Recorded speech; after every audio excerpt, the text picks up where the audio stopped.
Welcome to the Great Birth Rebellion podcast. I'm your host, Dr. Melanie Jackson. I'm a clinical and research midwife with my PhD, and each episode I cast a critical eye over current maternity care practice by grappling with research and historical knowledge to help you get the best out of your pregnancy, birth, and postpartum journey. In the interest of keeping this podcast completely free to you, this episode is sponsored by my dear friend Poppy Child from Pop That Mama. She's a doula and hypnobirth practitioner, and her online hypnobirthing course, which is called the Birth Box, has already helped thousands of women. I'm so picky about who I allow to sponsor this podcast, but I really get behind the work that Poppy is doing. What I love about the Birth Box is that it's so practical. She's had so many amazing reviews and results from the work that she's offering women. In the Birth Box, you'll learn the tools that you need to manage the pain of labor and also stay steady and calm your nervous system during this really big event. The mindset that you get from doing hypnobirthing, and more specifically the one that Poppy has put in the Birth Box, it works when the big day of birth comes, but also in the big days that will follow in your life as a parent. And there's a little cherry on top in the Birth Box. It's called the Oxytocin Bubble, and it's a full album of soundtracks to guide you through labor and help you stay in the zone. The Birth Box has been rated 5 stars across the board, and with my code Melanie, you'll get 25% off at the cart. So if you're preparing for birth, go to the checkout. You'll be so glad you did. The link is in the show notes below. Use the code Melanie for your discount. That is the Birth Box by Pop That Mama. Welcome to today's episode of the Great Birth Rebellion podcast. I'm your host, Dr. Melanie Jackson, and I've invited Jane Hardwicke Collings with me today because we're going to talk about the transition to motherhood, but also transitions through life. I'd love to speak to you along with Jane about the idea, or the reality actually, of matrescence. And so that's the topic for today. Changes through life, transitioning into motherhood, but also other life transitions like menopause and the power of that. Welcome, Jane, to the podcast. Thank you so much, Melanie. Thank you for inviting me, and hi to everybody. This is a wonderful honor to be speaking at this most wonderful podcast. Jane, can you describe who you are and why you are the right person to be having this conversation with? Well, I think there's probably lots of right people that you could have this conversation with, but I think the thing that I can bring to this conversation is my midwife heart and midwife eyes. So I am a 67-and-a-half-year-old grandma, postmenopausal woman. I was a home birth midwife for 30 years, and I founded the International School of Shamanic Womancraft, which is an international women's mystery school, which focuses in on all this stuff that we're going to talk about, which is the women's mysteries, the rites of passage, the transitions, actually transformations that we have in our lives through our rites of passage and each life season that we go through. So I've been around for a long time, and I remember when you were a new kid on the block, and so happy about that and all the research that you've done and all the amazing things that you've created. So it's so wonderful to see the leadership in midwifery and the birth culture with people like you. So thank you so much, Melanie, for what you're doing. Oh, thank you, Jane. I've always felt only kindness and support from you right from the beginning. This can be a very tricky and hostile space for young and new players, and I always felt safe and supported in your presence. You know, I'm also grateful to you for that. But yes, right from the beginning, Jane, yes, you watched me join the ranks of midwifery. Here we are, still united. Yeah, absolutely. So I want to start with that idea that women have transitions through their life. We're not just living one big life chunk. No. Well, it could look like that and feel like that, but it has its bookends all the way through. So I think the first thing to remind us of is that we have life seasons. or stages. Just like the earth has seasons, spring, summer, autumn, winter, we do too, because we are as if the earth. We do all the same things that the earth does. And that's a really good thing to remember, that the earth is nature and we're nature. We don't visit nature, we are nature. We're the human variety of nature. So we play out the cycles of the earth in our body and in our life. And so spring, summer, autumn, winter of our lives, and these are all bookended or divided up by rites of passage, which is the kind of the anthropological term to use to describe the transformations and transitions that we go through in our lives. So rites of passage are not some new age thing. They've been around forever and they happen whether we pay attention to them or not. So that's one of the most important things to get, that if you had a rite of passage, so let's think about our menarche, our first period, our initiation into womanhood, and then every pregnancy results in a birth, even if it's a loss or an abortion, and then menopause. So these are the women's mysteries, the blood mysteries, which is basically ancient feminine wisdom, very relevant for us today, because if you don't have an honoured rite of passage, you still have a rite of passage. And whatever happens is the rite of passage.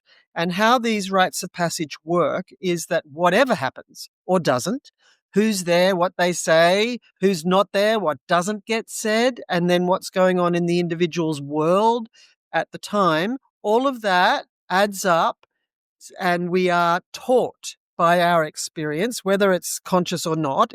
It's a subliminal teaching. We're not aware of it, and it's a process of enculturation, which is really just a nice way of saying brainwashed. And what happens in the rite of passage is that everything adds up to teach us how our culture values the next role we're going into. And so at menarche, that's womanhood. At pregnancy and birth, that's motherhood.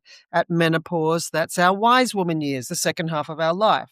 So our experience of navigating the process of transformation teaches us how we're supposed to behave to be accepted by the culture in our new role. So we don't have to look too deeply at the stats to see what's happening and what women are learning. And that is that, well, for example, right now in the modern Western world, less than 50% of women actually push their babies out of their vaginas. Therefore, over 50% of women are learning things like, my body doesn't work, I don't go into labor on time, I can't handle the pain, something's wrong. And so therefore that sets up this situation where rather than be able to be connected to their inner knowing and have the experience show them what they're capable of, that those women learn subliminally that it is safer, and their experience proves it, to trust the experts, to hand over your power to the experts and not trust your own body, your intuition, etc. And that sounds heavy, but that's actually what the results of it are. And the thing about rites of passage is that one leads to the next. So it creates this trajectory that we go on in our lives.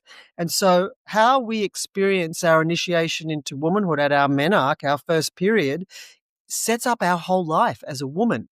She who was initiated into womanhood at menarche is the woman that shows up to give birth, completely enculturated into how she's supposed to behave as a woman to be accepted by this culture. And all we have to do is look at the stats of menstrual pathology to see how much the menstrual cycle is upset, so to speak. So the thing about the menstrual cycle is, if we ignore her or don't flow with her, she will do whatever she has to do to get our attention. That's often what the pathology is.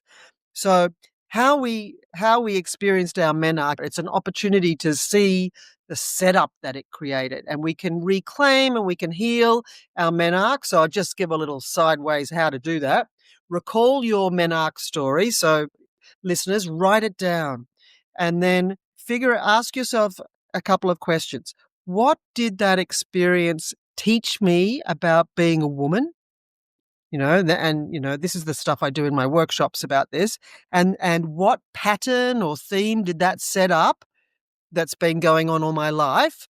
And Therefore, what new message do I want to give the inner maiden in me? Because she never goes away. She's mostly in the driver's seat most of the time and most likely in her most wounded form. So a new message to our inner maiden is wonderful change in direction. So if you figure out that your menarche was disempowering and you got the message to not make a fuss and hide it and carry on business as usual, like that does not serve a woman in the menstrual cycle. That's ignoring the cycle. And that's what causes pathology or some way that the menstrual cycle is trying to get our attention. So you figure out what the new message is you want to give your inner maiden about being a woman and live by that. Rewire your brain. We know we've got neuroplasticity. We know we can rewire our brain. So the step one in this work is to figure out how it started. And the thing about rites of passage is that one leads to the next, as I said, but every time you come to a rite of passage, you come to a fork in the road. And one way's the usual way, the same old way, the way it always happens to me or in my family or in my community or in my culture. And that is often the wounded way, but we don't even realize it. It's just the way it always happens. And then the other fork is the healed way. But to even know there's a healed way, you have to realize you're on the wounded way. Then you need to do the inner work that bridges the two, that sets you off in the healed direction, which doesn't mean all of a sudden everything goes your way. It means you start to realize the decisions and choices you made that kept leading to the same old, same old. So you start to notice that and make healed choices rather than wounded responses or fearful decisions and things like that. So then you start to head into a more self-authorship sort of situation where you are choosing your path. Now, a healed rite of passage does not, in when we come to birth, does not mean necessarily an orgasmic water birth. It could be a planned cesarean that a woman chooses. So what the healed choice looks like is individual. So it's not about judging birth experiences. It's about women choosing them with consciousness and from an empowered perspective. And I know we talk about empowerment all the time, but to be able to have the freedom to make the choices and decisions that we want to make is basically that. And so this just keeps going through our lives. So we have the menarche in the spring of our lives, and then everybody goes into the summer or mother season of their lives at around 25 years old, regardless of if they've had babies or ever have babies, because when we're in the summer, just like the earth, there's so much going on. It's full bloom. It's births and births and births. And when we're in those fertile years, we also conceive, gestate, birth, and need to look after all manner of things besides humans. Like you're a classic example. Your career outside your life. So I mean, it is your life, but your PhD and all your research, and then your latest baby, the convergence of rebellious midwives. So all of these things are births, metaphoric, but still take on all the characteristics and qualities of what sets them up and where we go from them. So the thing is that rites of passage are what create the future. So rites of passage create the future, and they create the culture, and they reinforce the culture. So the way rites of passage create culture is they create culture on the inside by the mindset, the beliefs, attitudes, and fears that the woman has as a result of the experience, and then that's how she operates. And then it creates culture on the outside because most people have similar experiences, therefore have the same beliefs, attitudes, and fears. So everybody's choosing or fearing the same things. And there's another thing that links them together that I think is such an important piece for us to remember or realize, is this interconnectedness throughout our lives. Like birth, for example, is not some random medical event, and neither is menopause. How we give birth is like a readout of our beliefs, attitudes, and fears, and also the culmination of our life thus far. We have the birth we need to have to teach us what we need to learn about ourselves to take us to the next place on our journey. And it might not be what you want, but, we break into the Rolling Stones song now and say, but if you try sometimes, you might just find you get what you need. So, and that's a big teaching, because births are our teachers. And if we can meet them like that, like everything in life, it doesn't necessarily go the way you want, but the things happen that teach us. When we know that births are our teachers, then that's so, so helpful. And then everything that hasn't been integrated or healed or digested will come out at menopause, which is not a terrible thing. It's a wonderful thing. It's a healing opportunity. And we'll go into that, I'm sure, in a little while when we talk about how menopause works and what it does. But just want to add one extra thing to place our rites of passage in context. In psychology, they refer to life stages, developmental stages. It's the same thing. We all know adolescence, the becoming an adult. And that takes some time. Like, that's not a short process. And, maybe some people never actually even navigate that, but adolescence. And then the next big one is matrescence. And matrescence is the becoming a mother. And that takes, again, as long as it takes. And it happens every pregnancy. Mm-hmm. Not just, you just don't become like a mother and that's it. Like, mother of two is a very different creature to mother of one. Mother of three, very different to mother of two. So matrescence is a life stage, a developmental stage in our lives where we become mother. And we'll talk more about what that means. And then menopause. And there's premenopause, there's perimenopause, there's menopause, there's postmenopause. I think everyone is so confused about what that even means. Yeah. So I've decided to rename it. What did you think? My name for all of those pre, peri, post, blah, blah, blah, in keeping with adolescence, matrescence, is sagescence. The becoming a wise woman. Sagescence. The sense means state. So, yeah. So adolescent, matrescence, mother, sagescence, wise woman. And interestingly, just in case you need any more proof that they're all connected, the same things happen at each one. There is neural pruning at each of those, at adolescence, every single pregnancy and birth, not just once. And then again at menopause, neural pruning, cutting away the neural pathways that are not used anymore, and therefore creating more real estate in the brain, and then increased neuroplasticity, because we need to learn all the new ways we need to be as an adult, and then as a mother, and then as a post-reproductive, non-fertile woman, grandmother, whether you've had grandchildren or not, that's kind of like grandmother.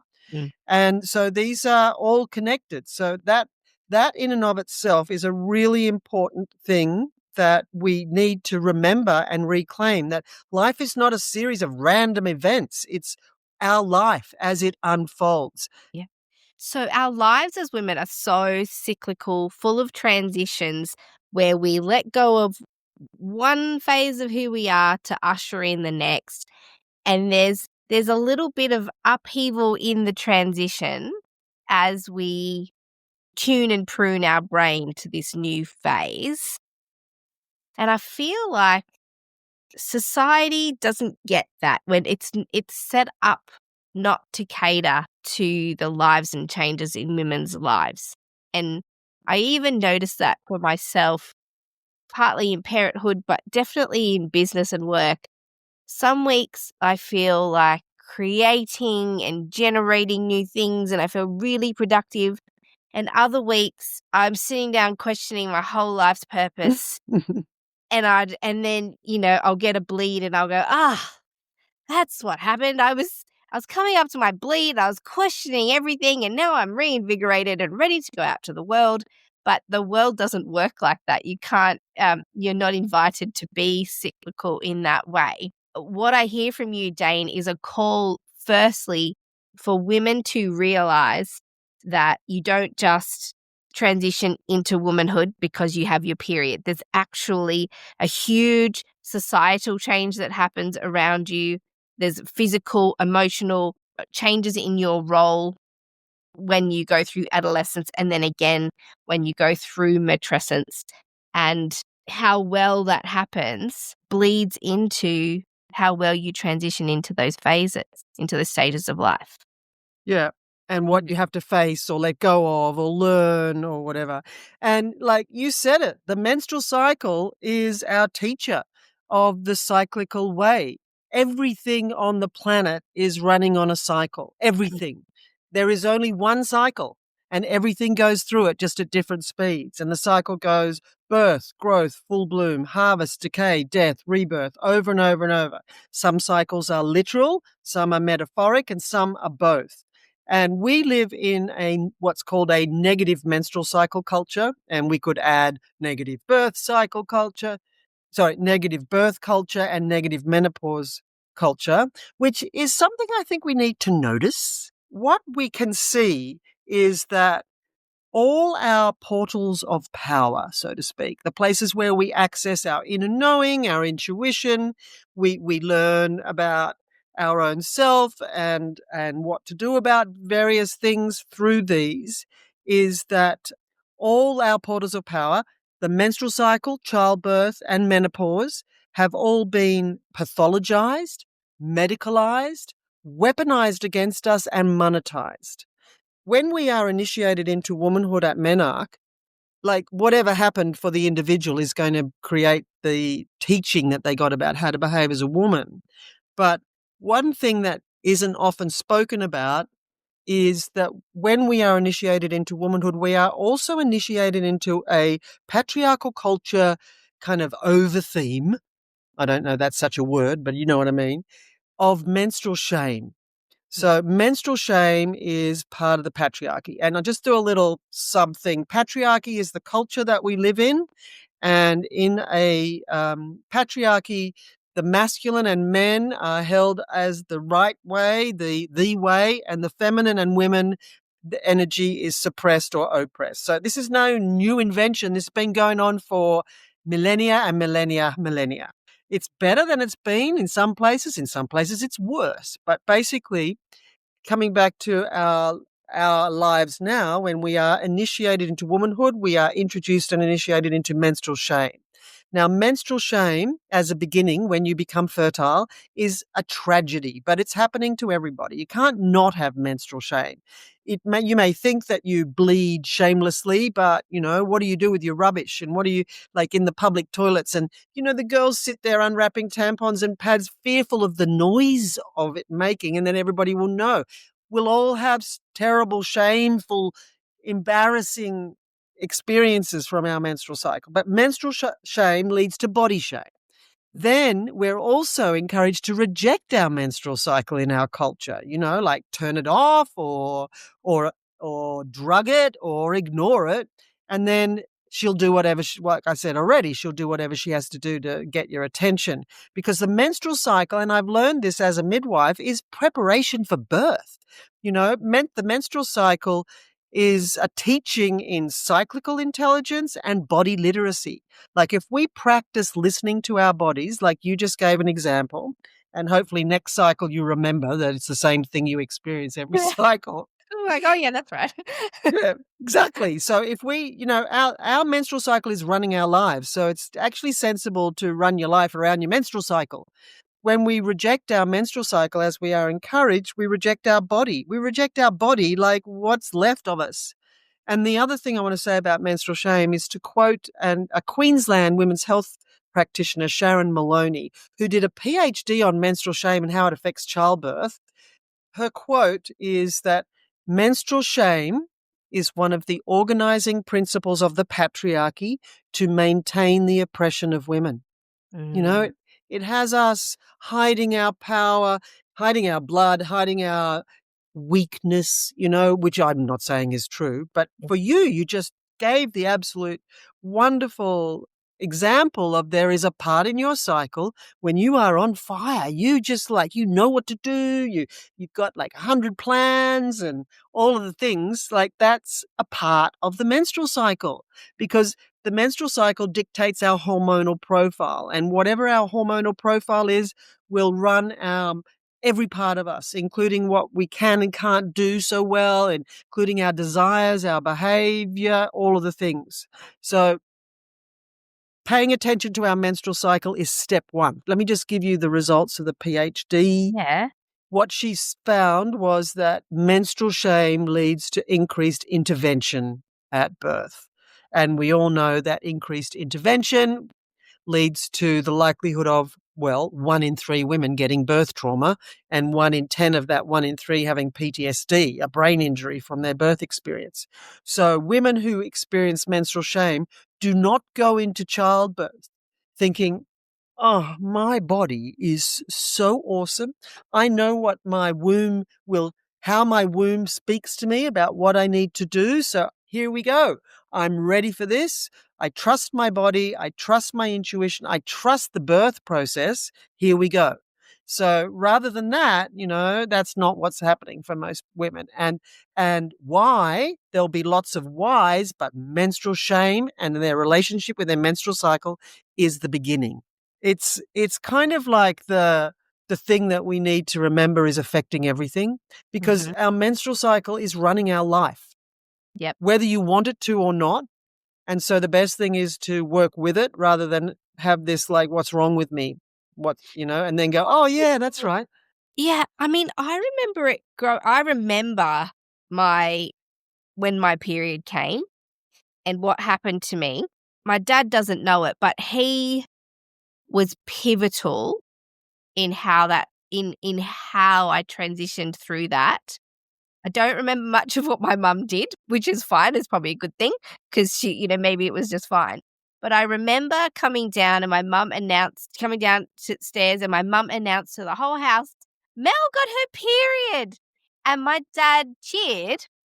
And he's this, Cypriot migrant, very kind of proper, you don't burp or fart at the table or in public, and it's all very, very sensible and polite. And he cheered and he was very excited, and then there was no embarrassment or anything about that. And then I remember a few cycles in, we were holidaying at a beach location and I got my period. And we were at the beach and I said to him, I don't feel very comfortable. I want to go home. And without question, he packed everybody up and he brought us all home. And it just sent this real message of that, yeah, there's no shame around your period. And also, if you don't feel like doing life right now because of it, we're going to honor that. I mean, he could have just as easily said, excuse me, we're on a family holiday and we're all here at the beach and you're just going to have to tolerate this situation. He was just like, oh, well, we are not staying. If you, and he wouldn't have known that that was important in those transitional periods.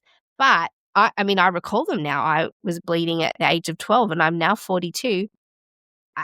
Those memories stick.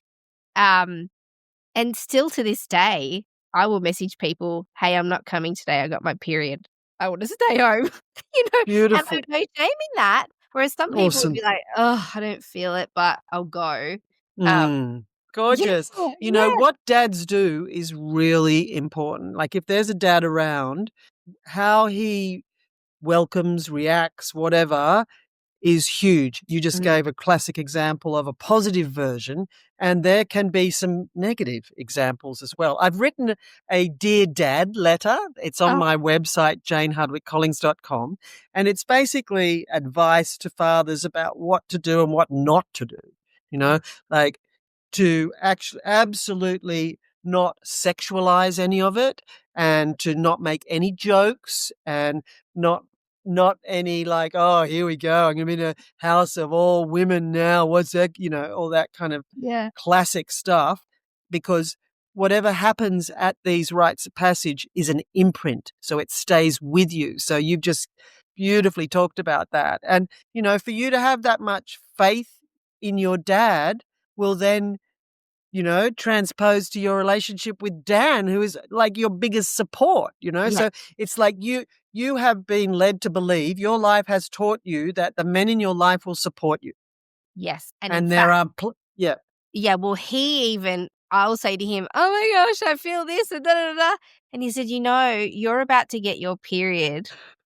And I was unaware that is what the feelings were linked to because I hadn't even made the connection. And he's doing maths in his head going, well, I know where she's up to in her cycle. I can sense it. He can physically tell when I'm about to get my period, but he sees the behavioral changes before I even recognize them. So, I mean, yeah. And then if I say to him, "Hey, I'm bleeding," he's like, "Rightio."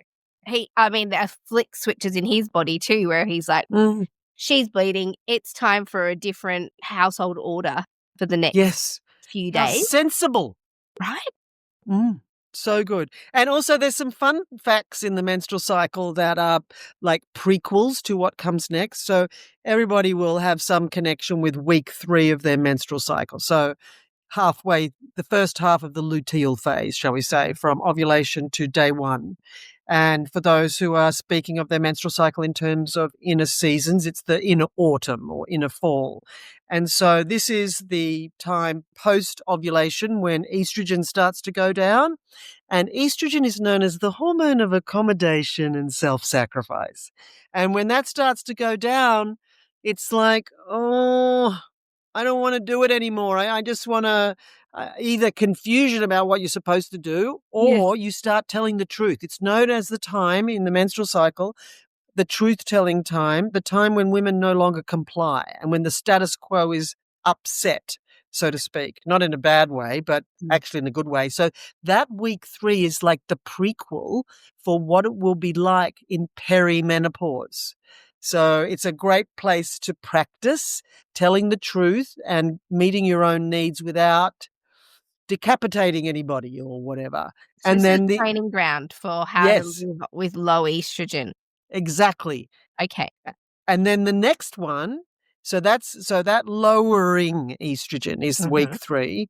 And then just before your period starts, so at the end of the luteal phase, at the end of week 4, when the estrogen and progesterone are both, at their lowest, and therefore testosterone, the other hormone, well, there's lots of other hormones, but is relatively high compared to the relationship there usually has, is so testosterone is higher, but not, but you know what I mean, in relation to the levels of the other ones. So that's the prequel for what you'll be like post menopause. Because post menopause, our hormone profile is lower estrogen, lower progesterone, and our dominant sex hormone post menopause is testosterone. Okay, I'm just recalling a few months ago where I just sat in the bath and cried for a few hours the day before my period. I'm thinking, "Oh no, what's coming?" Mm. Well, and what is that? Like that's a Yeah. behavior of isolation in a good way. You went you took yourself to a safe place where you could be alone. That's one of the things that postmenopausal women need, alone time. Okay. And then the other thing you did was you cried. Like Yeah. that's letting go and releasing. And that's what happens at the end of the menstrual cycle is everything that you need to let go of because it no longer serves you will be there for you to see so you can consciously and purposely as you bleed say as I bleed I let go of whatever the things are that no longer serve you. They'll be But fears or society whatever. would have us suppress that. So Totally. society would have us kinda just carry on, put those feelings aside for now, because we don't operate in a cyclical way in society. And Uh pathologize it. Right. So maybe you need some medicine. And I want to just quickly touch on, you talked about how when girls enter into their adolescence and they start bleeding and having their menstrual cycle, how that can become a sexualized time. And I feel like society really sees those girls and women as just, oh, now you can get pregnant. We might need to put a stop to that. Here's some contraception. And then the whole hormonal opportunity is lost and they're kind of minimized to just potentially pregnant women now, and they dull down the whole hormonal opportunity at life. And it changes 150 mechanisms in your body, the oral contraceptive pill. Mm. The pill, it's so famous, it's called the pill.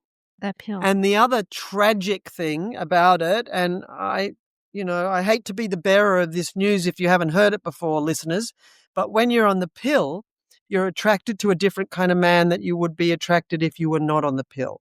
So when we're on the pill, we're in like a pseudo pregnant state and we're attracted to partners, mates who are like family and will look after us. And so that's fine when you're on the pill and then you meet your partner and you go off the pill to go and make babies. And then as your hormone levels return to what they're supposed to be, not some pseudo creation, to avoid ovulation and trick your body into thinking it's already pregnant, comes back into fertile. So the first thing that happens is like, you don't smell right anymore. And smell as in pheromones. So when women are not on the pill, they are attracted to a mate who has as much difference, chromosomal genetic material as possible to them, because that ensures the highest likelihood of the survival of the conceptus, right? So this is tragic. Okay, we're starting to see the issues, I think, with how the world has pathologized the stages and rites of passage and transitions of a woman's life. So now women have moved through adolescence and we're coming to the phase of matrescence where we're transitioning into motherhood. Can you tell us about that transition? Yeah. So it starts at conception. And so if you've had a loss or an abortion, the whole physical thing has been switched on and you are actually transformed forever. This is the thing about rites of passage. Once you go through them, you can never return to the previous version of yourself. And that's not a threat or a bad thing. It's obvious, like once you start bleeding, you can never not started bleeding. Once you're pregnant, you've been pregnant, and then you have a birth and whatever. And once you finish your fertility, that's it. But in terms of matrescence is a term that was coined by Dana Raphael in the 1970s to describe the becoming a mother. In basically what I was saying already about like adolescence, we know what that's like, right? So the becoming an adult. So matrescence is the becoming a mother and the becoming and being a mother each time. And I think that it's taking off and people are understanding it. It's only 50 years since the phrase was coined, but many people still don't know about it. But it's so helpful. I think that the benefits of being aware of what matrescence is a thing is that women who have had their baby and they're like, oh, I don't feel like a mother. I don't know what I want to be a mother, all that. So this is, say, the freedom to you're becoming a mother.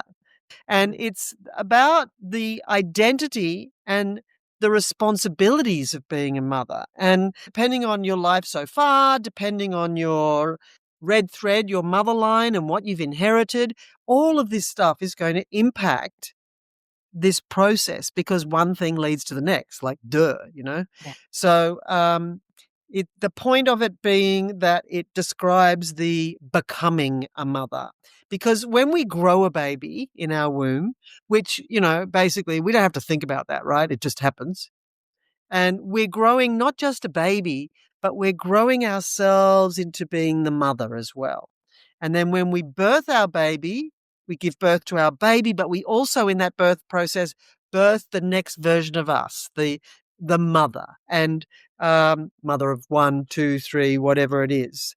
And that is happening whether we're paying attention or want it to or not. It's just what happens.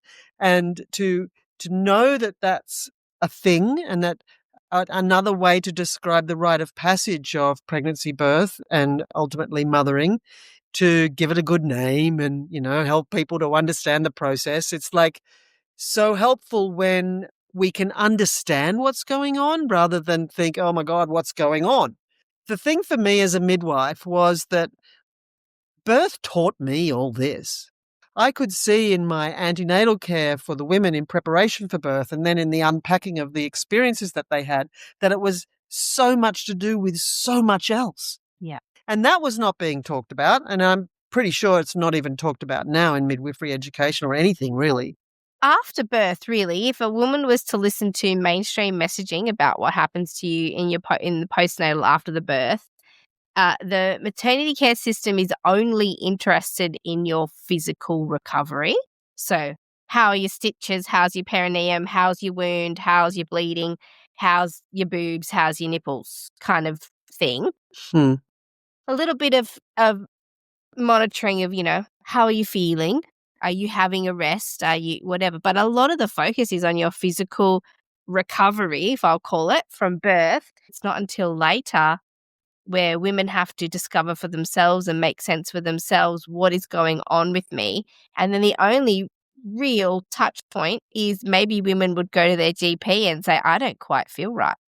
And then maybe their GP is ill-equipped and says something like, hey, maybe you could be depressed, or maybe you could be iron deficient. Maybe we should try a blood test and a medicine. It just minimizes the whole transition into motherhood down to this medical event where you're physically recovering from something. And hey, if you're not coping, there's a medicine for that.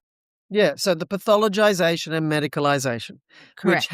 which robs us of our of the rite of passageness of it. Like you need to show up and you need to be with all that arises and not think that that's pathology. It's a process, just the same as in labor. What do you say to women about their healthful transition to motherhood? There's got to be a way to do this well. I mean, obviously it requires consciousness. You're conscious that you are at that fork in the road that you mentioned, that you get to choose the path that you're going to take. You don't have to accept the one handed to you. Mm-hmm. What else can you do? Yeah, what else can you do? Well, one rite of passage leads to the next. So the setup for your next rite of passage is whatever the rite of passage was before. So you want to be looking at that. If that's your menarche, well, so menarche, then first sexual experience, then pregnancies, etc. So everything that's happened before the pregnancy and the birth is present. So if there's any deep, dark secrets that you haven't dealt with, it's a good idea to deal with them before, because, I mean, sure, all midwives have the stories of a woman in labor where everything kind of stops or stalls or whatever. And the magic question of what are you worrying about now, or what's your fear? And then it all tumbles out. And then all of a sudden you got a baby. So that's a healthy thing to do too, is to think about what your fears are before labor. So this is something I do in my face-to-face workshops and in my online programs as well, is to encourage women to acknowledge the fears that they have and not buy into this weird thing that we've got going in this culture that if you think about your fears, you're going to create them. Like, that's not the case. So acknowledging our fears as step one in preparation for birth, like it brings them out of the dark or whatever. And sometimes when you simply speak about a fear, you think, oh, actually, that's not even a thing. But there's a process. So first, acknowledge your fear. And then to deal with the fear, the thing is that you have to believe something that enables the fear. So every fear has a belief that underpins it as a fear. So we get to do this process in preparation. So this is one of the things that I recommend in preparation for birth, is to acknowledge your fears, figure out what the belief is you have to have that fear, and then ask yourself, do you even believe the belief? We've inherited so many messed up beliefs about birth in our culture, and half the time you don't even believe the belief that's running the fear. So then you can just let go of the fear. If you do believe the belief you have to have the fear, then you've got two choices. And the first choice is, do I want to have that belief? Oh my God, I've been led to believe that birth is dangerous. Do I want to believe that? No, I don't. So you update your belief system. You change it from birth is dangerous to birth is a process that will unfold, or whatever your belief is. So then you don't have the fear. But if you acknowledge the fear and you do believe the belief you have to have the fear, then that's your red flag. That's your warning. So, for example, if a woman fears intervention in birth and she realizes that the belief you have to validate that fear is that it's a reality, and she's booked into the big city private hospital who has intervention rates of 90% induction rate and 100% cesarean, like I'm making that up, but as an exaggeration, which might not be much of an exaggeration, then that fear is warranted. Like it would alert them to, well, this place has a lot of intervention. If I fear intervention, then clearly what I need to do is not go there, for example. So a big part of the preparation is understanding what's going on in your head about the fears and stuff. And then that other thing I said before about the menarche, with a new message for your inner maiden.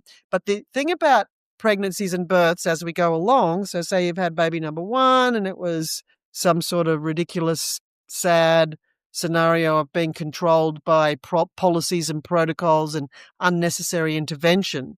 When we come to the next pregnancy, birth, and labour, we will return to the scene of the crime. So we have the opportunity in preparation for the next one to go back to the preceding one and think, where did what happened happen?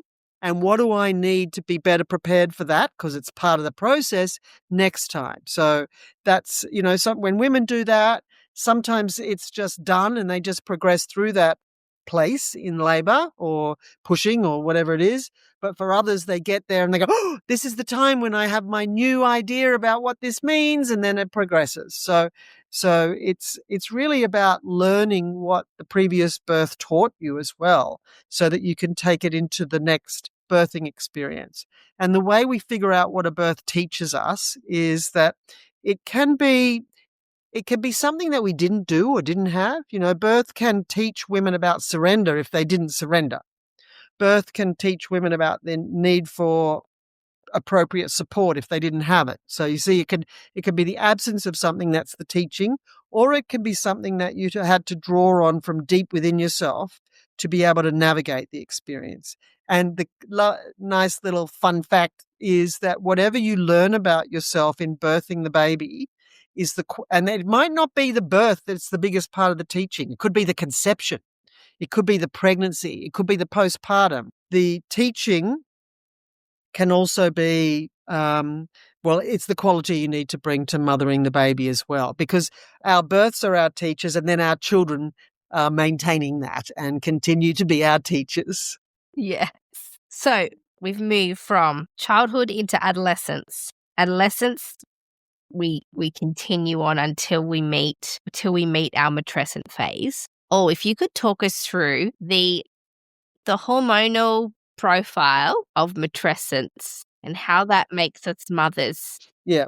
Depending on whether you breastfeed or not and how long and all of that kind of stuff. But I think that the main thing for us to know about the hormonal profile through matrescence, and if we just see that as a whole life stage, like the becoming and being a mother, so that's the story. So it's not just an incident or an event, it's the whole story. That basically the hormonal profile, there's lots of hormones, but the main two are the estrogen and the progesterone. Estrogen is the hormone of accommodation and self-sacrifice, which has us looking after our babies. Someone's got to look after the babies. So the way nature has organized this is that our dopamine system, when we're fertile, is organized around looking after the children. So we get richly rewarded when we do it. It keeps the whole thing going. And she doesn't bother to look after herself so much. She just dedicates everything to her children. And this is also the case for women who are mothers of other things. You go through all of this same stuff with a similar hormone profile if you're birthing businesses or careers or whatever. And the estrogen has you sacrifice yourself to look after the thing that you're primed to look after. So this is she who rocks the cradle rules the world. This is what keeps the world going, is this dedication and self-sacrifice that we experience from the hormonal profile through matrescence. And is it a good thing or a bad thing? It's neither. It's what makes everything work. And then the menstrual cycle's happening at the same time, so we're journeying through the inner seasons as well. Like you had that perfect description of where you were, it's easy now and it's great, and now what am I doing? And now I want to be by myself, and then my blood, and then it's building and it's easy now, round and round and round. Yeah. So that's what's going on through our matrescence years, and it keeps us showing up. It just keeps us showing up and doing the things that need to be done. Right. So then what happens when we meet our sage essence? The first thing that happens, yes, is that we don't necessarily ovulate every cycle. And that's because our progesterone goes down. Now, progesterone is also a mild sedative. So the first thing that happens in our journey of sagescence is that we are no longer sedated. We may never have realized we were mildly sedated, but we definitely realize when we are no longer mildly sedated. So yes, in our motherhood, matrescence journey, we are mildly sedated. So we're mildly sedated, and estrogen is the hormone of compliance and self-sacrifice. So it's almost like we're in a state, we're primed and willing to be in that during that phase because it's what our children need of us. It's what the world needs of us. There has to be a nurturer who's going to raise up and almost happily raise up the next generation. But we leave that phase. It's only a season. That's right. It's kind of in with physiological menopause. There's kind of a way you can predict when your period will stop, when your fertility will stop, that in the healthy scenario, we usually are fertile for about 40 years. So you get your age of your menarche plus 40 years, give or take a year or two is probably when you would have your last period, not your beginning of the sagescence, your last period. So that's not the case for everybody, but it's a bit of a rule of thumb that gives a bit of an idea. And the other thing that's suppressed when we're fertile is our immune function, so that we don't, what's the nice way to say it? We don't reject the baby. In other words, our white blood cells don't go and eat it. And so that's another thing that happens post-menopause is our immune system gets to 100% functionality, which is pretty amazing. So I'm excited now. I'm like, do be, because there's so much else. Let me tell you. So the first thing that goes down is we're no longer mildly sedated. So we wake up. And that can be a bit of a shock, not just for yourself, but for everybody else around you. And many women wake up pretty mad. Because the other thing that progesterone does is it keeps a lid on all the things.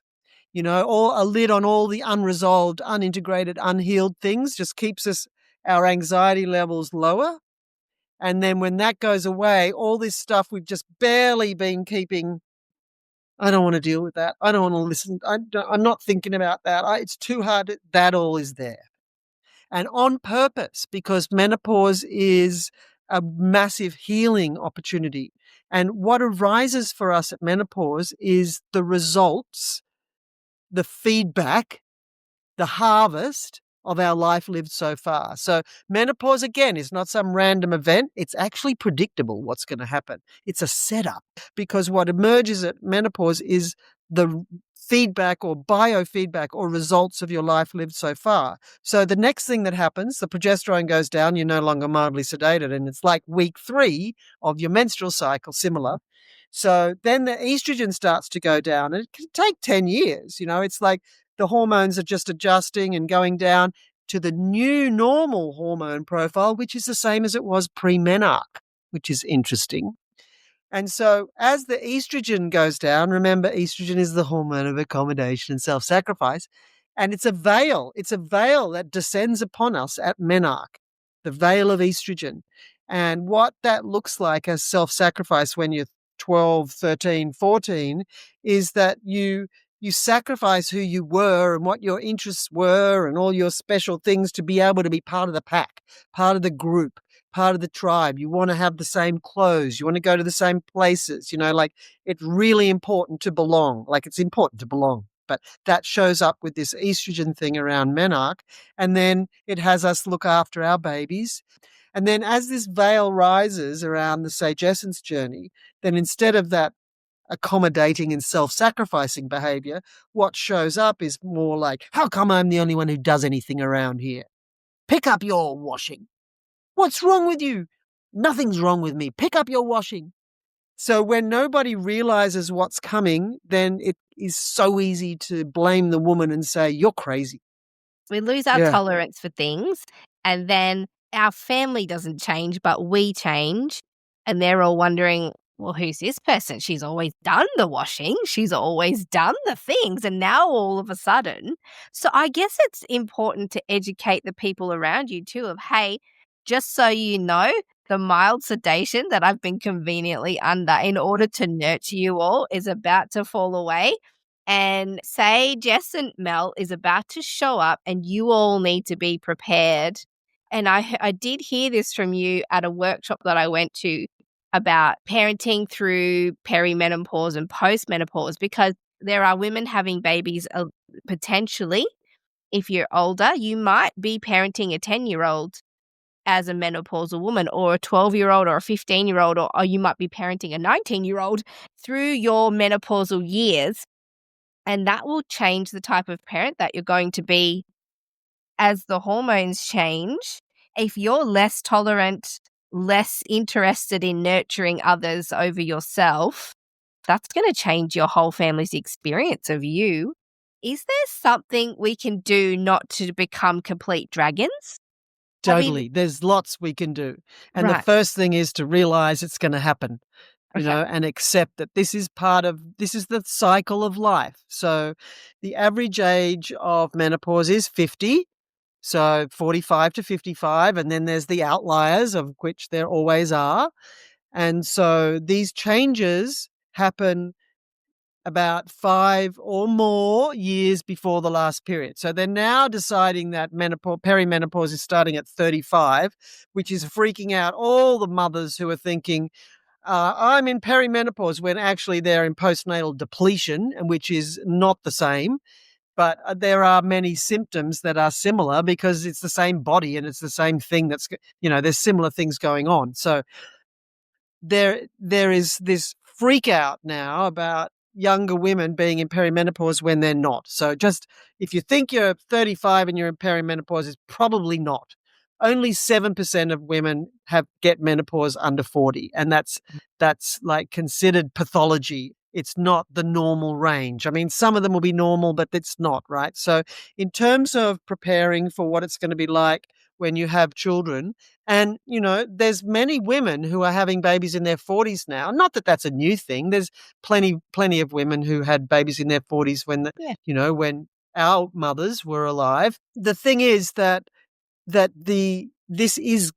we need to know is it is absolutely going to happen. If you have a baby when you're like 40, well, anything in your 40s, that if the average age of menopause is 45 to 55 and changes start happening at least 5 years, it's pending. Yeah. So just bringing awareness to the fact that this is coming is so important, because most women have no understanding of menopause, don't even realize it's happening when it's happening. Like, for example, we've figured out that preparation for childbirth is a good idea, right? There are entire industries dedicated to preparation for childbirth so that women know what the things are that might happen that herald the beginning. Is that a contraction, or is that my membranes will rupture and there'll be fluid, waters everywhere and whatnot, so that they're ready for these things. But hardly anybody's ready for what the things are going to be, the changes, the physical experiences. I'm avoiding saying symptom because that implies it's a disease, and it's not a disease, although that's what it's being poached as. If women knew in preparation for menopause, if women knew that that's what's going to happen, then they'll be aware of it in the same way that we are about what heralds the beginning of labor. So preparation for menopause for everybody is really necessary, but especially for those who are having babies later in their 40s, because it will come, and it will come soon. And so there's lots of things that we can do or suggest that will help them navigate the intense the intensity of the need from us when we're mothering, because the fact is that the progesterone and estrogen are going to go down, and you're not really going to want to sit on the floor and play Lego. You're not really going to want to just sit and answer all the why. You will, or you won't, but you won't necessarily. It changes in its priority. Mm-hmm. And the dopamine system the reward system changes. We don't get rewarded for that. We get rewarded for self-care. So, everything goes a bit skew-whiff in terms of what it was like, but there's lots we can say to women who have got little people that they're looking after and that the hormones are changing. And the biggest and most important thing is to be aware it's going to happen, and therefore what can you invest in now that will make that transformation easier for you and your baby, your children, your family. And so awareness obviously is the critical thing, but the thing to focus on is prioritizing a secure attachment. Now, there are lots of ways to do that, regardless of what kind of pregnancy, birth, or early postnatal experience you have. There are ways to cultivate secure attachment that also will affect our hormones, which will even keep menopause a little bit away if So you're breastfeeding. do you mean like secure attachment to our children and our partners and the people in our lives? Is that the idea? I mean the baby. The baby. Got it. Yeah, the new baby who's going to experience you as a less available devotee, Mm-hmm. which is going to happen, and it's no judgment of you being a bad mother or anything. It's the change in your hormone profile, and it changes what you want to do, Mm-hmm. and whether you will or won't. So prioritizing secure attachment with that baby. So the ways to do that are co-sleeping, baby wearing, and spending the time with the baby all the time. So that baby, and like if you're bottle feeding or breastfeeding, not being on the phone at the same time, like this conscious devotional practice of presence with your baby is going to teach your baby and help them be securely attached to you. This is what I hope everybody's doing, but necessary for the women who are about to bottom out on estrogen and progesterone. So other ways to do it are to be mindful about what to do to trigger oxytocin release in yourself and the children. So it's really advisable to establish routine and predictable so that the children know this is going to happen. Say, I don't know, like 3 or 4 or as many as you can favorite word for a postmenopausal woman when you can't remember what the actual word is, say thing, but events or experiences that will create the release of oxytocin for everybody, the bonding hormone, the hormone of love. So like that can be singing, that can be eating together, that can be laughing, touching, being in nature. Like it's really easy to get a little bit of a how to increase oxytocin list and then make those into daily practices. And then the most important thing is to just let go of any guilt that you're feeling about it, because it's going to happen and it doesn't matter what you think about it. It's going to happen. So the investment in the early childhood, I mean, obviously the whole childhood, but the early childhood is where the attachment style is being created and the imprinting is beginning. So to create a home environment that feels safe and loving and predictable, Mm-hmm. that's going to help the children, the babies of post or peri, like women going through that process, because they know they belong. They know mummy loves them. They know that we're nearly coming to the time where she'll sit down and read a book with us, or we're getting to the point now where we're going for our walk. So these predictable experiences are going to really help the babies and the children to know that you care. Yeah. Well, then what's the power then? Because there's some power in each phase. And there is a power to being postmenopausal that, again, has been pathologized because a lot of women are encouraged to use hormone replacement therapy, which means we don't get the hormonal changes that come along with postmenopause. But there's some big power in being postmenopausal because you're no longer tolerant of stupidity, maybe would call it, or tolerant of anything that challenges our needs. Then the estrogen's gone, so we're less interested in nurturing the people around us, more interested in nurturing ourselves. What changes does that create in us for that new phase, for what we're going to be offering the world? Because we can't, to be a person in community is not to prioritize your own needs over all others. So there's got to be a reason for this powerful phase, for that hormonal situation? What's our new purpose in the world? Yeah, it's huge and important. And just for context, so traditional Chinese medicine, they call menopause the second spring, right? Mhm. That's not the beginning of the end, right? The second spring.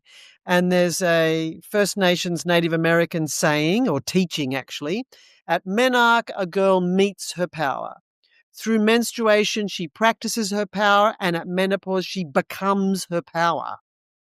Okay, so those two ancient traditions or teachings that are really important to put it into context. Mhm. Now, there's with the hormonal things that change, the hormonal profile that changes, it changes us like it does in any other case. So I'll go through and tell you what those changes are and what the gifts of menopause are. But I just need to also say two other things that are connected to it. Now, evolutionary biologists posed the question, why do human women live beyond their fertility? What could possibly be the use of them? And then, so they look to nature, which is what they do as an evolutionary biologist, to develop a hypothesis, right? Not proof, a guess.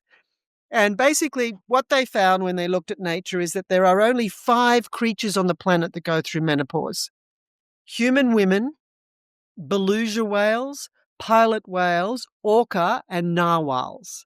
So they're called the toothed whales. So then the evolutionary biologists looked at them, or what's the point of them post-reproductive? And what they found is that the post-reproductive grandmother whales are the leaders of the pods.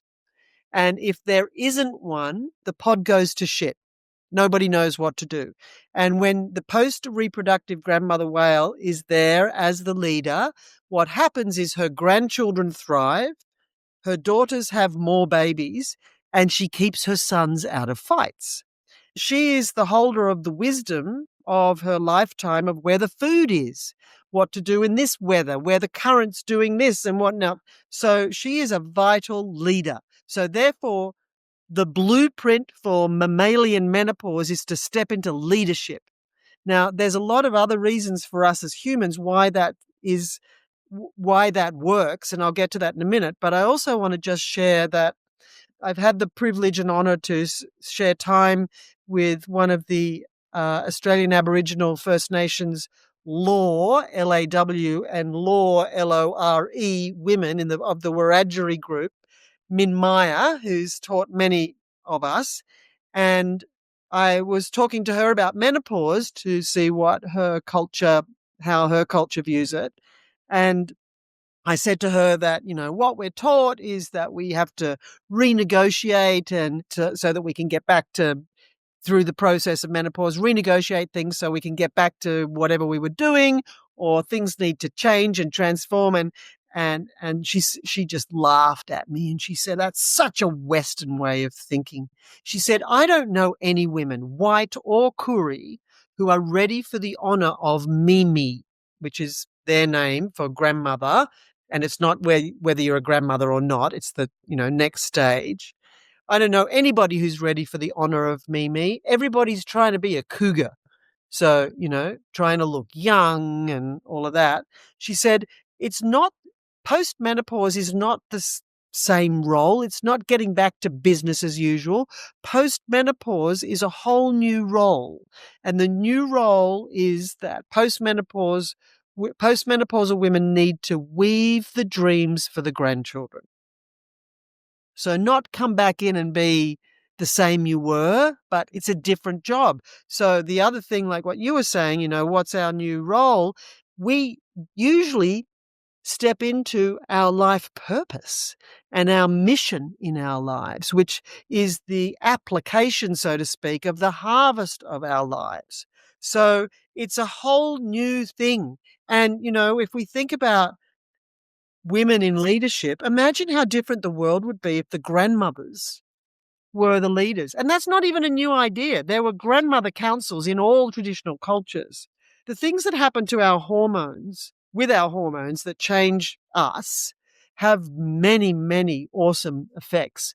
So I already mentioned the immune system. Immunity is at 100%. The other thing that happens is that our amygdala, so that's the part of our brain that is the first thing that sees the information and has you either leap because you think it's a snake or turn and run or have a temper tantrum. That comes from the amygdala. So postmenopausally, our amygdala is less reactive. So we're calmer. Another great attribute for a leader. Yeah. And because we no longer have a menstrual cycle, we haven't got those big ups and downs, which I'm not saying are good or bad. I think they're amazing and we need to work with them. But we go from this larger up and down cycle to a much smaller. So we're more stable when we're not having these surges of the fertility hormones. And we are oriented to ourselves, possibly for the first time in our adult life. And then we start to notice all the things that we've been doing that are not good for us and want to change them. We have increased wisdom and increased clarity. And there's the opportunity for all the healing that will happen because of the progesterone being gone away. And we have the opportunity to learn our new ways of being because we're doing the neuroplasticity. So we have also, because of the testosterone, longer and stronger orgasms. So that's another thing that happens. Okay. The thing is that our brains don't deteriorate at menopause. They're resetting to the new next life season that has us step into our leadership roles, carrying the wisdom of our life so far, clarity of thought. And the clarity of thought is because the brain changes the way it uses the kind of fuel it uses. So in our reproductive years, we use glucose to fuel our brain. And then when we're going through the transition of fertility changing and going away, the brain changes to wanting to use ketones for fuel, which is when you burn fat. And so if anybody's ever done a ketogenic diet and they remember the clarity of thought, that's the menopausal brain, Oh, postmenopausal brain. so we get so much better in so many ways in the same way as when we go through pregnancy and birth, our brain changes to suit matrescence. Then when we go through menopause, our brain changes to suit sage essence because it's the new phase and we need to become a new person because we have a new role. Exactly.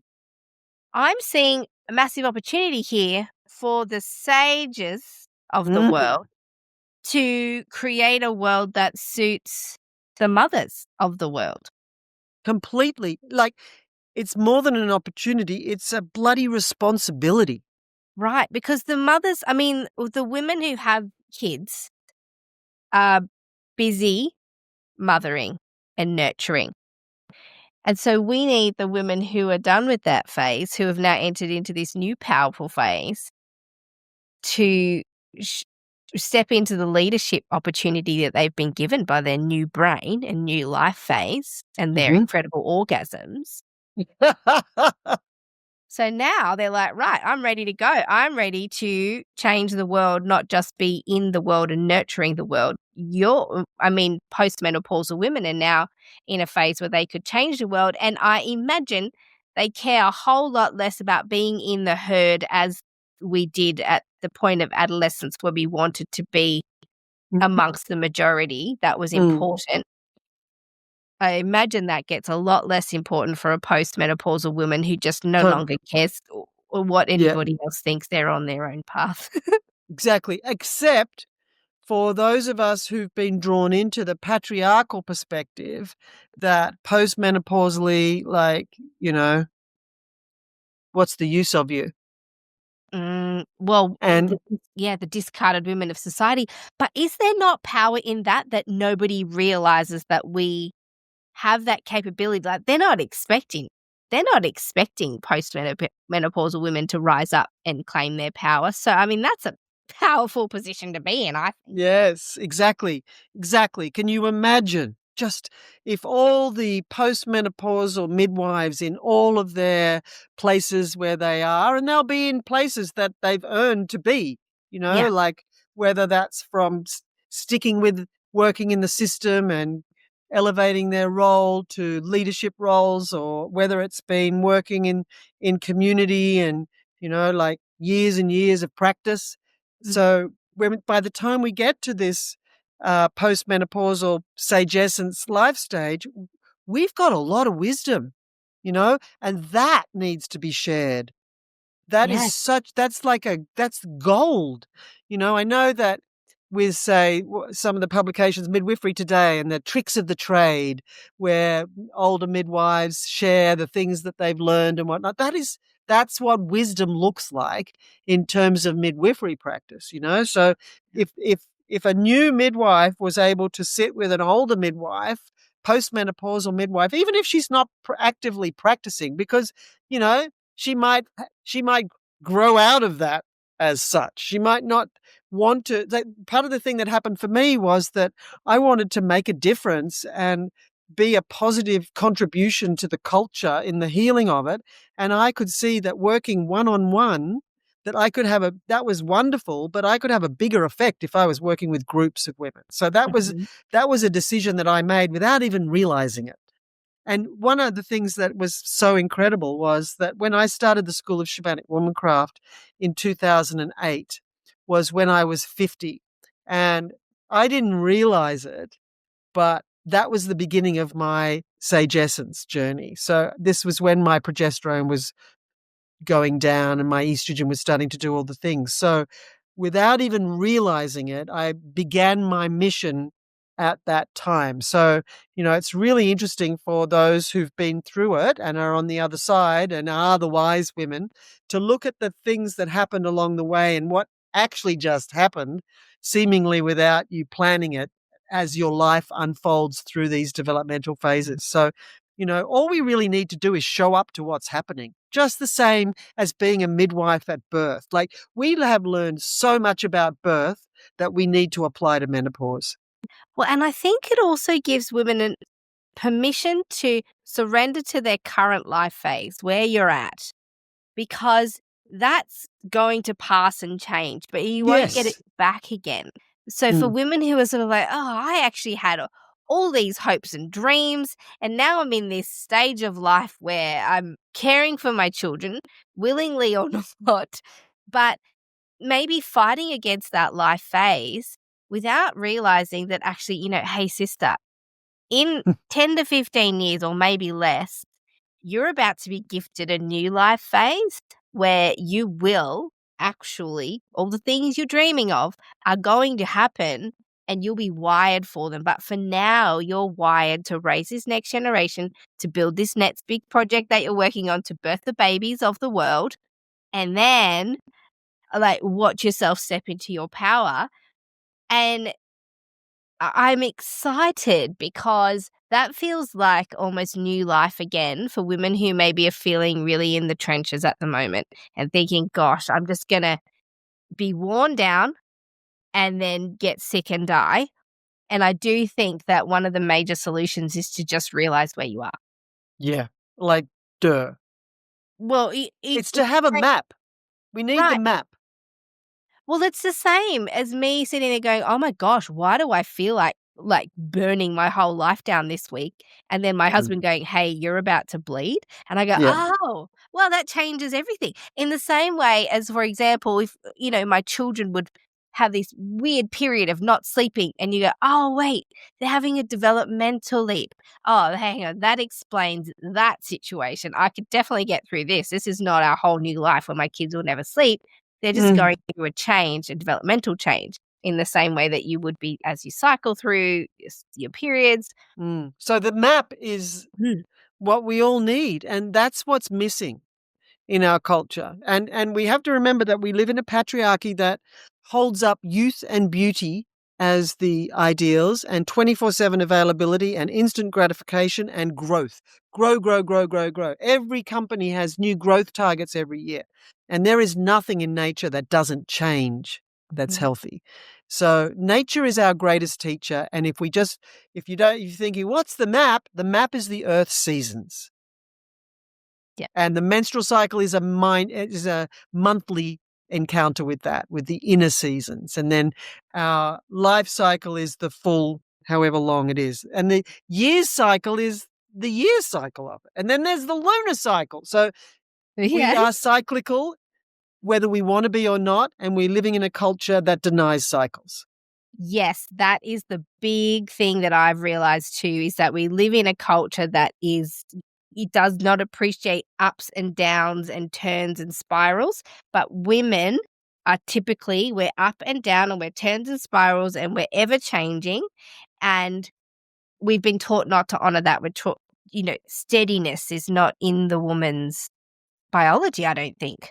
No, it's not. It is in a man's, but it's not in a female. No, but the world is made for men. It's made for the steadiness, but we are not steady. We're not supposed to be steady. We're supposed to be, 1 week I'm ready to change the world. The next week I'm ready to rest on the couch and eat a bag of chips. And maybe that's just how women are.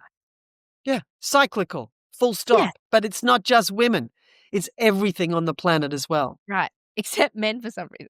No, but men are on or off. It's a different cycle. But they are also, like every other creature and thing on the planet, affected by the lunar cycle, which is a 29.5-day cycle of the same cycle. So, everybody is affected by the full moon. Everybody is affected by the dark moon and the new moon. So there is that cyclicality, but men don't have a menstrual cycle. And that's a very big difference. And our menstrual cycle is running our life whether we want it to or not. Jane, I think we've got it. I think if everyone can just understand this very fundamental point, then I think we've done our job today. Yes. Well, just to add to what you just said then, that women ask me, I'm just new to this all this stuff, what can I do? And it's pay attention to your menstrual cycle. Chart your menstrual cycle. Notice how different you feel every day and start to recognize that that's who you are, cyclical. And then once you connect with your menstrual cycle, everything changes. Well, connect with it and then honor it. And then maybe, for example, and although the world is not set up at this, you can't just unfortunately take 3 days off work and have them actually understand that. Wouldn't that be amazing? I mean, I can't. But that's starting. Like there are workplaces, yeah. Yeah, or if you work for yourself, or if your full-time job is to parent your children, you can build your life around your cycle and sort of goes, you know what, for those days, I'm not going to have a 4-hour park play. That's not on the cards. We're going to stay home that day or something where, and exactly. For me, I can go, I'm not actually going to work today. I want to just sit in the bath and then watch a very sad movie, or in the weeks that I'm feeling invigorated, go, right, I'm working 12 hours a day and I'm going to smash out this project that I want to do and I'm going to enjoy it and feel invigorated by it, knowing that next week I'm not going to work at that capacity. Exactly. Yes, Jane. Okay. I think we've done it. That has been today's episode of the Great Birth Rebellion podcast with myself and Jane Hardwicke Collings. And in the show notes, I'm going to put all the details about Jane and her offerings and her website. And so go and have a look, deep dive into Jane's work. Yay. Yay. Thank you, Jane. Thank you, Mel. It's been lovely. To get access to the resources for each podcast episode, join the mailing list at melaniethemidwife.com. And to support the work of this podcast, wear the rebellion in the form of clothing and other merch at thegreatbirthrebellion.com. Follow me, Mel, at Melanie the Midwife on socials, and the show at The Great Birth Rebellion. All the details are in the show notes.